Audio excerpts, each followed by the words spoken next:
مہلت نہ دو۔ میں اللہ پر جو میرا اور تمہارا سب کا پروردگار ہے بھروسہ رکھتا ہوں۔ زمین پر جو چلنے پھرنے والا ہے وہ اللہ کے قبضہ قدرت میں ہے، بے شک میرا پروردگار سیدھے رستے پر ہے۔ اب اگر تم روگردانی کرو گے تو جو پیغام میرے ذریعے تمہاری طرف بھیجا گیا ہے وہ میں نے تمہیں پہنچا دیا ہے، اور میرا پروردگار تمہاری جگہ اور لوگوں کو لا بسائے گا، اور تم اللہ کا کچھ بھی نہیں بگاڑ سکو گے۔ میرا پروردگار تو ہر چیز پر نگہبان ہے۔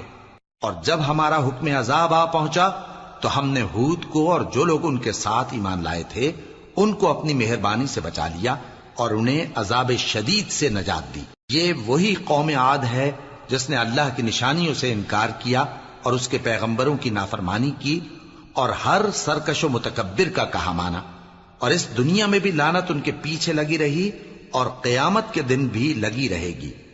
دیکھو